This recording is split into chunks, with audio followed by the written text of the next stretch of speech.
आज ही मंदिर में जाकर दान कराना। ये एक चीज दुनिया तुम्हारी गुलामी करेगी, आज ही मंदिर में जाकर दान कर देना। यह एक छोटी सी चीज, और उसके बाद फिर जो आपकी जिंदगी में होगा उसके बारे में आपने कभी सपने में भी नहीं सोचा होगा। अब ऐसा हम आपको क्यों कह रहे हैं प्यारे मित्रों, तो ध्यान से सुने। अगले 3 दिनों में आपकी जिंदगी में एक ऐसा महासंयोग बनने जा रहा है जिसे हम जीवन में एक बार बनने वाला संयोग कहते हैं। यह महासंयोग इतना शक्तिशाली है, यूं कहे कि ग्रहों ने अब ऐसी चाल चली है कि आपके सारे दुख, सारे कष्ट अब समाप्त हो जाएंगे। जिन चीजों के लिए आप अब तक तड़प रहे थे, वे सारी चीजें अब आपके कदमों में। फिर चाहे रुपए पैसे की दिक्कत हो, चाहे कर्ज से आप परेशान हो, या पति पत्नी के बीच झगड़ा होता हो, या फिर प्रेम संबंधों में क्लेश हो, या फिर नौकरी नहीं लग पा रही है, या संतान का सुख प्राप्त नहीं हो पा रहा है। जो भी आपकी समस्याएं हैं, सारी समस्याएं दूर होने वाली हैं। वह भी कुछ ही दिनों में। आपके सामने देखते देखते सारी समस्याएं गायब हो जाएंगी। और सबसे महत्वपूर्ण बात कि आप भगवान के बेहद प्रिय, बेहद लाडले बन जाएंगे। बस करना आपको यह होगा कि यह एक चीज चुपचाप बिना किसी को बताए मंदिर में जाकर दान करके आना है। जी हां मित्रों, आज का यह वीडियो आपके जीवन में एक बहुत बड़ा क्रांतिकारी परिवर्तन लेकर आएगा। हम इस बात की आपको गारंटी देते हैं कि यदि आपने इस वीडियो को पूरा देख लिया तो फिर आपकी जिंदगी में कोई भी कष्ट, किसी भी प्रकार की समस्या बाकी रह नहीं जाएगी। क्योंकि जो बातें हम आपको बताने जा रहे हैं, ये बातें कोई साधारण बातें नहीं हैं। ये प्राचीन काल के हमारे आर्ष मुनियों के द्वारा खोज की गई विद्या है। एक ऐसा महाज्ञान है जिससे दिव्य शक्तियां जातक का साथ देने लगती हैं और उसके जीवन से सारे कष्ट चुन चुन कर समाप्त कर देती हैं। प्यारे मित्रों, आपको यह वीडियो पूरा देखना ही होगा, तभी आपका उद्धार होगा, तभी आपके जीवन से सारे कष्ट समाप्त होंगे। वरना जीवन भर बस रोना ही रहेगा। एक के बाद एक तकलीफें आती रहेंगी और आप इन परेशानियों से कभी भी मुक्त नहीं होंगे। जी हां प्यारे मित्रों, तो प्रेम से जयकारा बोलो। माता रानी का महामय जगत, माई मां भद्रकाली की जय बोल, मां के सांचे दरबार की जय बोलो। तो आप सभी का बहुत बहुत स्वागत करते हैं। आपकी राशि के जातकों के लिए महत्व इतना अधिक है कि यदि आपने इसे मंदिर में जाकर एक बार भी दान कर दिया तो आपके जीवन में इतनी सकारात्मक ऊर्जा आएगी, इतनी खुशियां आएंगी कि आपने जिसके बारे में कभी सपने में भी नहीं सोचा होगा। इसका कारण यह है प्यारे मित्रों कि जीवन में हमारी खुशियां तभी आती हैं जब भगवान की कृपा हमारे जीवन में प्रवेश करती है। और भगवान की कृपा भी हमारे जीवन में तब प्रवेश करती है जब हम अपनी बात ठीक तरह से भगवान के सामने रख पाते हैं। अब आप खुद ही विचार करिए कि जब तक आपका सीधा संबंध भगवान की ऊर्जा से नहीं होगा, तब तक आपके और भगवान के बीच में नकारात्मक ऊर्जा की एक दीवार रहेगी। फिर आप जो भी कुछ भगवान से बोलेंगे उसे भगवान ना तो कभी सुन पाएंगे और ना ही आपकी मनोकामनाएं और इच्छाएं पूरी कर पाएंगे। अब हमारे हिंदू धर्म में जितना महत्व इंसान के भाव का, यानी उसकी भावना का है, पूजा पाठ का है, नियम संस्कार का है, उतना ही अधिक महत्व चीजों का भी है। इसीलिए हमारी पूजा पाठ में अलग अलग प्रकार की चीजों का प्रयोग किया जाता है। यहां तक कि अलग अलग प्रकार के पूजा और संस्कारों में अलग अलग प्रकार की चीजों का प्रयोग करते हैं। अब चीजों का प्रयोग करने के पीछे मकसद ये होता है कि चीजों में अपनी विशेष ऊर्जा होती है और इस ऊर्जा के माध्यम से हम भगवान से सीधे संपर्क बना सकते हैं और भगवान तक अपनी बात पहुंचा सकते हैं। फिर हमारा भाव, हमारी सच्ची श्रद्धा तो है ही भगवान को प्रसन्न करने के लिए। तो आज का यह वीडियो आपको इसी एक चमत्कारी चीज के बारे में बताएगा जिसे आपको मंदिर में जाकर केवल एक बार दान कर देनी है। जी हां मित्रों, दान का बहुत बड़ा महत्व है हमारे हिंदू धर्म में और दान का जो संस्कार है उसे हमारे हिंदू धर्म में बहुत अधिक महत्व दिया जाता है। अब दान देने के पीछे हमारा मकसद केवल इतना सा होता है कि हमारा संपर्क सीधे भगवान से हो सके, ऊर्जाएं हमारे लिए सकारात्मक हो सके और हम सीधे अपनी बात भगवान तक पहुंचा सके। तो अलग अलग प्रकार के दान होते हैं। किसी जगह अन्न दान महत्व रखता है, किसी जगह धन का दान और किसी जगह वस्त्र का दान महत्व रखता है। लेकिन कुछ ऐसे दान होते हैं जो जीवन में हर एक प्रकार के अनिष्ट को दूर कर सकते हैं और हर मनोकामना को पूरी कर सकते हैं।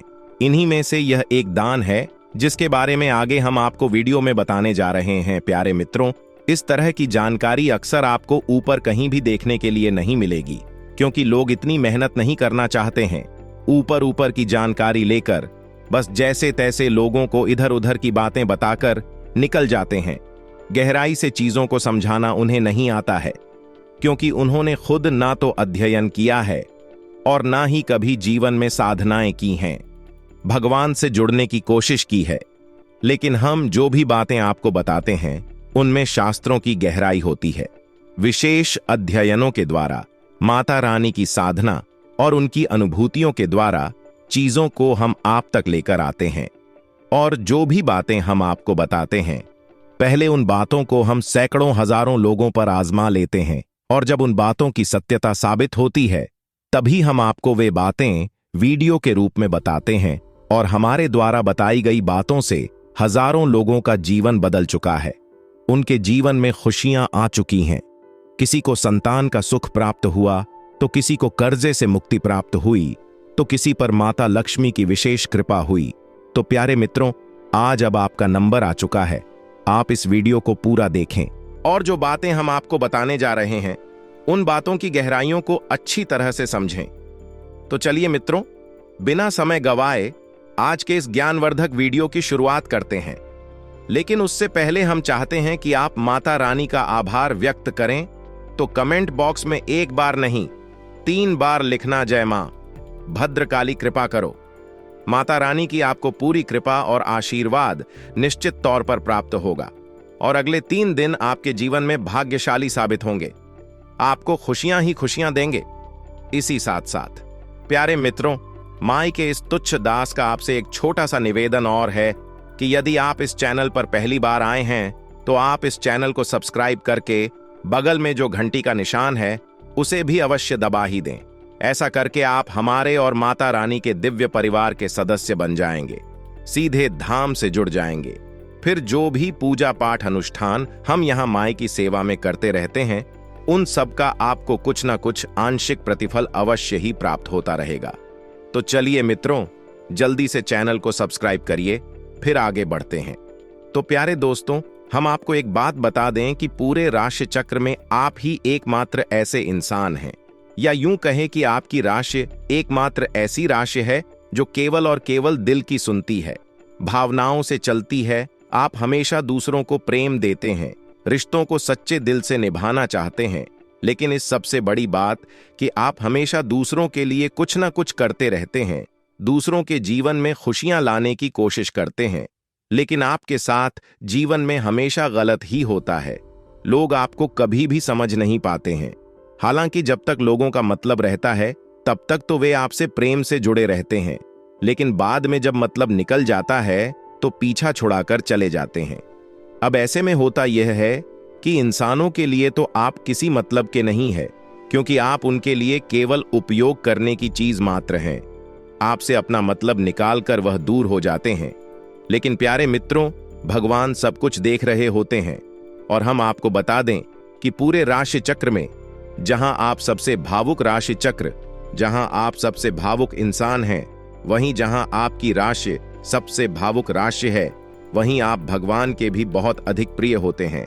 जी हाँ मित्रों, इसीलिए आपने अपने जीवन में कई बार ऐसा महसूस किया होगा कि जब जब आपके जीवन में पूर्ण रूप से अंधकार हो जाता है, आप चारों तरफ से परेशानियों से घिर जाते हैं, तब कहीं ना कहीं से आपको किसी न किसी प्रकार की मदद अवश्य ही प्राप्त हो जाती है। आपको परेशानियों से बाहर निकालने के लिए भगवान किसी न किसी को भेज ही देते हैं। जी हाँ मित्रों, आपने कई बार यह चीज महसूस अवश्य की है। तो ऐसे में प्यारे मित्रों, आपको कभी कभी ऐसा लगता है जैसे कि आप इस संसार में किसी काम के नहीं हैं, आपके लिए कोई सुख है ही नहीं। आप केवल और केवल इस संसार में उपयोग होने के लिए आए हैं और आपका शोषण ही किया जाएगा। लेकिन प्यारे मित्रों, ऐसा कुछ भी नहीं है। और इस बात को साबित करने के लिए हमारे शास्त्रों में एक विशेष कहानी है जो आपके ऊपर ही आधारित है। इसे आप ध्यान से सुनिए। तो एक एक बार की बात है कि एक बहुत बड़े राजा जिनके बेहद बुद्धिमान मंत्री थे, तो राजा ने एक बार अपने मंत्री से पूछा कि महामंत्री, मुझे इस संसार के सबसे महान और भगवान के बेहद प्रिय इंसान से मिलना है, क्या आप मुझे मिलवा सकते हैं? तो वह मंत्री बोला कि महाराज, ऐसा व्यक्ति तो आप स्वयं ही हैं। राजा ने कहा, ऐसा क्यों? तो मंत्री बोला, क्योंकि आप तो हमेशा सत्य की तलाश में रहते हैं, बेहद न्यायप्रिय हैं, तो आप बेहद महान हुए और भगवान के बहुत प्रिय हुए। तो राजा बोला कि इतने से काम नहीं चलेगा, मुझे मुझसे भी ज्यादा महान व्यक्ति से मिलवा हो। तो मंत्री बोला, तो फिर आपसे ज्यादा महान तो मैं हुआ। राजा बोला, ऐसा क्यों? तो मंत्री बोला, क्योंकि आप अपने मन के सवालों के जवाब पाने के लिए मेरे पास आते हैं और मैं अपने तर्क, विवेक और सत्य ज्ञान से आपको अलग अलग विषयों पर सच्चाई का ज्ञान देता हूं, आपको भगवान के पास ले जाने की कोशिश करता हूं, पूजा आराधना में लगाता हूं, तो फिर मैं आपसे महान हुआ। तो राजा बोले, नहीं, मुझे तुमसे भी ज्यादा महान इंसान से मिलना है जो कि भगवान का बहुत अधिक प्रिय है। तो मंत्री बोला, तो फिर ठीक है राजा, यदि आपको ऐसे इंसान से मिलना है तो आप हमारे साथ चलिए। राजा ने सोचा कि जरूर हमें किसी बहुत बड़े संत महात्मा के पास लेकर जाएंगे, किसी बहुत बड़े पूजा पाठ प्रकांड विद्वान के पास लेकर जाएंगे। तो राजा उनके साथ चल दिए। तो देखते क्या है कि एक बहुत बूढ़ा इंसान है जो एक कुआं खोद रहा है। मंत्री राजा को उसके पास लेकर जाता है और बोलता है कि हम दोनों से महान और भगवान का बहुत प्रिय यह इंसान है। राजा ने पूछा, भला ये कैसे हो सकता है? ये तो कुआं खोदने वाला एक साधारण सा इंसान है, ये कैसे महान हो सकता है? इसे तो सत्य का कोई ज्ञान भी नहीं है और यह भगवान का प्रिय कैसे हो सकता है? तो मंत्री बोला, ध्यान से सुनिए राजन, यह एक बूढ़ा इंसान है, इसके शरीर में भी तकलीफें होंगी, इसकी खुद की भी कुछ परेशानियां होंगी, लेकिन यह इन सब तकलीफों और परेशानियों को छोड़कर कुआं खोदने के काम में लगा है। अब चूंकि इसकी तो उम्र भी हो चुकी है, तो जब यह कुआं खुद जाएगा तो इस कुएं का पानी यह तो बहुत कम समय तक ही पी पाएगा, फिर इस संसार से विदा हो जाएगा। यानी कि यह जिस कुएं के लिए तन मन धन से लगा हुआ है, वह असल में दूसरों के काम आएगा और आने वाली कई पीढ़ियों तक लोगों की प्यास बुझाएगा। कहने का मतलब यह हुआ कि यह अपने स्वयं के कष्ट, दुख और तकलीफों को ना देखते हुए दूसरों के हित के लिए अपने जीवन को कुर्बान कर रहा है। तो यह हुआ ना, हम दोनों से महान और भगवान का बहुत अधिक प्रिय इंसान। तो राजा भी इस जवाब को सुनकर बहुत संतुष्ट हुए। असल में इस कहानी से सीख यह है जो आपके काम की है कि जब आप लोगों के काम आ जाते हैं तो आपको अपना मन छोटा नहीं करना है। आप भगवान के बहुत अधिक प्रिय हैं और कम से कम आपके अंदर भगवान ने इतनी योग्यता तो दे रखी है कि कम से कम आप लोगों के जीवन में खुशियां लाने का काम भी करते हैं। बेशक वे आपको झूठ बोलकर, ठगी करके ही, दुरुपयोग करके किसी भी प्रकार से खुश होते हैं, लेकिन आप दूसरों की खुशी का कारण तो बन पाते हैं। यह बहुत बड़ी बात है। जो दूसरों के जीवन में किसी भी प्रकार से खुशी ला सकता है वह महान है और भगवान का बहुत अधिक प्रिय है। जी हां प्यारे मित्रों, तो इतनी सारी बातें हमने आपसे इसलिए की है कि आप कभी भी अपना मन छोटा ना करें। आप कभी भी भगवान से अपने संबंध को हल्के में ना लें। भगवान आपको बहुत अधिक प्रेम करते हैं और उनसे आप अपने संबंध को हमेशा महसूस करें। यह बहुत ही आवश्यक है। तो प्यारे मित्रों, अब हम आपको बताते हैं उस एक चीज के बारे में जिसे आपको अगले 3 दिनों में मंदिर में जाकर दान करना होगा। यदि आप इस एक चीज को मंदिर में जाकर दान कर देते हैं तो निश्चित तौर पर आपके ऊपर भगवान शनिदेव की विशेष कृपा होगी, साथ ही साथ राहु देव की भी कृपा आपको प्राप्त होगी। अब हम आपको बता दें कि आपके जीवन में जो भी कष्ट और परेशानियां हैं, उन कष्ट और परेशानियों को, या यूं कहे कि मानसिक पड़ाव को दूर करने की शक्ति किसी के पास यदि है तो वह केवल और केवल शनिदेव के पास है।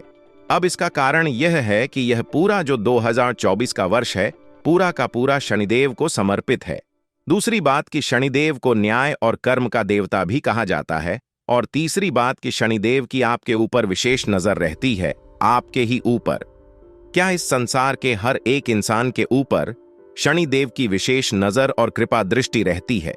अब इसका कारण यही है कि वे कर्म के और न्याय के देवता हैं। अब हर इंसान किसी ना किसी प्रकार का कर्म तो करता ही है। अब इस कलयुग में हर एक कर्म शास्त्रवत हो जाए, यह संभव नहीं है। प्यारे मित्रों, कहीं ना कहीं भूल और चूक हो ही जाती है, और यह भूल और चूक शनिदेव कभी भी माफ नहीं करते हैं और किसी ना किसी रूप में जातक को कष्ट पहुंचाते ही हैं। तो अब ऐसे में सबसे अच्छा ये होगा कि आप शनिदेव से जुड़ जाएं और उन्हें किसी ना किसी प्रकार से प्रसन्न करने की कोशिश करें। जब आप उनकी कृपा प्राप्त कर लेंगे तो आपको किसी ना किसी प्रकार से छूट भी प्राप्त होगी और आप अपने जीवन में बन रहे दोषों से मुक्त भी प्राप्त कर लेंगे। अब एक बात जो हम आपको पहले भी बता चुके हैं अपने दूसरे वीडियोस में, और फिर बताते हैं कि आपके जीवन में आने वाले समय में यानी 3 से 5 दिनों के बीच में विशेष ग्रह योगों का निर्माण हो रहा है, जिसे हम पंचग्रही राजयोग कहते हैं, मालव्य योग कहते हैं, और एक और विशेष ग्रह योग बन रहा है जिसे हम बुध आदित्य योग कहते हैं। यह ग्रह योग बहुत ही भाग्यशाली लोगों के जीवन में बनते हैं, और जब यह ग्रह योग बनते हैं तो यह कई प्रकार से जातक को लाभ पहुंचाते हैं। लेकिन इन ग्रह योगों के लाभ में जो बीच में रुकावट है वे स्वयं शनिदेव बन जाते हैं। अब इसका कारण यह है कि शनिदेव तब तक आपको किसी भी प्रकार का लाभ हासिल नहीं होने देंगे जब तक कि आपके सभी कर्मों का हिसाब किताब साफ सुथरा ना हो जाए, बराबर ना हो जाए। इसीलिए प्यारे मित्रों, आपने अक्सर यह देखा होगा कि जब भी कोई भी ज्योतिषी यानी एस्ट्रोलॉजर या फिर कोई विद्वान पंडित किसी जातक के जीवन में किसी विशेष प्रकार की क्रिया करवाना चाहता है, यानी उसे कष्टों से मुक्त दिलाने वाला कोई उपाय करवाने वाला होता है, तो वह पहले शनिदेव के समाधान करने के लिए बोलता है, यानी कि वह कुछ इस प्रकार की क्रियाएं करने के लिए बोलता है जिससे कि शनिदेव प्रसन्न हो जाएं। जैसे कि पीपल के वृक्ष के नीचे दीपक जलाना, शनिवार के दिन हनुमान जी के मंदिर में जाकर चालीसा वगैरह चोला वगैरह चढ़ाने का उपाय। अब इन उपायों से शनिदेव प्रसन्न हो जाते हैं। तो अब ऐसे में आने वाले विशेष ग्रह योगों का आपको पूरा लाभ यदि चाहिए तो आपको यह एक चीज जो कि शनिदेव और राहु देव से जुड़ी हुई है, इसे आपको मंदिर में दान करना ही होगा। यदि आप ऐसा नहीं करते हैं तो निश्चित तौर पर शनिदेव आपके रास्ते में बाधक बनेंगे और आपको लाभ प्राप्त होने नहीं देंगे। और यह आपके जीवन में पहले भी कई बार हुआ है। लोगों ने, यानी यूं कहे कि ज्योतिषियों ने आपसे कई बार बताया है कि आपके जीवन में लाभ आने वाला है, ग्रह दशा अच्छी बन रही है, फिर भी आपके जीवन में कोई लाभ नहीं आया। कई बार लोग ऐसे कमेंट हमारे पास करते हैं कि गुरुजी आपने तो कहा था कि आने वाले कुछ दिनों में लाभ प्राप्त होगा, ग्रह दशा सुधर गई है, जीवन में विशेष खुशियां आएंगी, लेकिन कुछ भी तो हुआ नहीं। इसका कारण यही होता है कि बीच में जो बाधा है उसे तो आपने समाप्त किया ही नहीं। तो अब ध्यान से सुनिए, जो बातें हम आपको बताने जा रहे हैं वे बेहद ही आवश्यक हैं। हम उस क्रिया के बारे में, उस एक चीज के बारे में आपको बताने जा रहे हैं। वैसे तो हम छाया दान के बारे में आपको कई बार बता चुके हैं, लेकिन छाया दान जो है वह शनिवार के दिन ही किया जा सकता है। लेकिन हम आपको अगले 3 दिनों के अंदर की क्रिया बता रहे हैं, तो आप इस एक क्रिया को ध्यान से समझें। आपको क्या करना है कि एक काले रंग का कपड़ा लेना है। जी हाँ मित्रों, ध्यान से सुनते जाएं। काले रंग का एक कोरा कपड़ा लेना है, बाजार से खरीद कर लाएं। घर में रखा हुआ किसी भी प्रकार के कपड़े का प्रयोग आपको नहीं करना है। अब उस काले रंग के कपड़े में आपको 8 मुट्ठी उड़द की दाल रखनी है। जी हाँ मित्रों, ध्यान से सुने, 8 मुट्ठी उड़द की दाल आपको रखनी है, और एक लोहे का छल्ला। जी हाँ मित्रों, आप चाहे तो लोहे की कील भी रख सकते हैं, लेकिन कील आप ना रखें, छल्ला रखें, वह ज्यादा बेहतर होगा। तो एक लोहे का छल्ला आप उसमें रखें, कड़ा कह सकते हैं उसे हम, और उसके ऊपर आप काले धागे से लपेटकर उसकी पोटली बना लें। जी हाँ मित्रों, अब इस पोटली को आपको जाकर हनुमान जी के या शनिदेव के मंदिर में दान कर देना है। जब आप दान करें, जिस पुजारी के हाथ में वह पोटली दें, तो आप उसे बता दें कि इसके अंदर हमने एक लोहे की कील या फिर छल्ला रख दिया है और यह भगवान शनिदेव के लिए है। बस प्या मित्रों, इतना सा कार्य आपको करना है। आप इस कार्य को करेंगे तो अगले 3 से 5 दिनों में आपके जीवन में बहुत ही शानदार खुशियों वाले पल आ जाएंगे, क्योंकि ग्रह दशा तो आपके अनुकूल बन ही चुकी है। अब कुछ छोटी छोटी बातें हैं जिनका आपको ध्यान रखना होगा।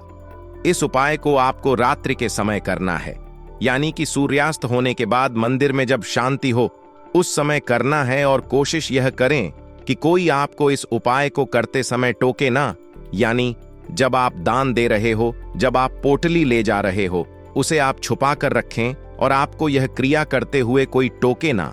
और जब आप दान कर दें उसके बाद आप सीधे घर वापस आएं, कहीं भी रुके ना, पीछे मुड़ के देखें ना और किसी से कोई किसी प्रकार की बात ना करें। जी हाँ मित्रों, कोई यदि आपको टोक भी देता है, इस उपाय के बारे में पूछता भी है कि यह आप क्या कर रहे हैं, तो उसे आप किसी प्रकार का जवाब ना दें। इस उपाय के बारे में कोई चर्चा न करें। अब एक छोटी सी बात और है कि यदि हो सके आपको समय मिले तो आप अगले 3 दिनों में किसी भूखे भिखारी को भोजन अवश्य कराएं। किसी अंधे व्यक्ति को भी आप भोजन कराएंगे तो शनिदेव बहुत अधिक प्रसन्न होते हैं। इसी के साथ साथ हम आपको एक बात और बता दें कि इस महीने के अंत तक शनिदेव अपनी स्वराशि में वक्री होने वाले हैं, यानी कि शनिदेव और अधिक क्रूर हो जाएंगे, कठोर हो जाएंगे। तो ऐसे में आपको शनिदेव से जुड़े हुए उपाय लगातार करते रहने चाहिए। तो शनिदेव से जुड़ा सबसे बड़ा और सबसे शक्तिशाली उपाय है, बहुत छोटा सा, आप चाहे तो रोज कर सकते हैं। आप अपने घर के पूजा घर की पश्चिमी दीवार से चिपकाकर एक दीपक सरसों के तेल का जलाएं। जी हाँ मित्रों, अब उस दीपक की बाती का मुख भी पश्चिम दिशा की ओर ही होना चाहिए। आप उस दीपक को शनिदेव के नाम से जलाएं और प्रतिदिन जलाएं। याद रखें कि वह दीपक आपको सूर्यास्त के बाद ही जलाना होगा। यह दीपक प्रतिदिन आप जलाएं। इससे शनिदेव की आपके ऊपर कुदृष्टि कभी नहीं होगी, वे आपको परेशान कभी भी नहीं करेंगे। और फिर जब भी समय मिले तो आप छायादान अवश्य कर दिया करिए। कम से कम महीने में 1 बार छायादान अवश्य करें। इन सब क्रियाओं से दिव्य शक्तियां आपके साथ बनी रहेंगी और जो नकारात्मक ऊर्जाएं हैं वे हमेशा आपसे दूर रहेंगी। तो प्रिय बंधुओं, अब जो बातें हमने आपको बताई हैं, इन बातों को आप अपने जीवन में प्रयोग करें और आने वाले समय का इंतजार करें। पूरा लाभ लें। किसी से किसी प्रकार का झूठ ना बोलें, किसी पर भी अंधविश्वास ना करें। कोई भी कार्य करने से पहले ठंडे दिमाग से सोच विचार कर ले। आप जितने सतर्क रहेंगे, जितने होशियार रहेंगे, जितने धार्मिक रहेंगे और जितने शुद्ध और पवित्र रहेंगे, उतना ही आपके ऊपर शनिदेव भगवान की विशेष कृपा होती रहेगी। इसी के साथ साथ आज के इस वीडियो को विराम देते हैं। यदि आपके मन में कोई प्रश्न उठता है तो आप कमेंट करके पूछ सकते हैं या फिर सीधे भाव के साथ बोलिए, जय माई की जय। मां भद्रकाली माता रानी आपका कल्याण करेंगी। धन्यवाद।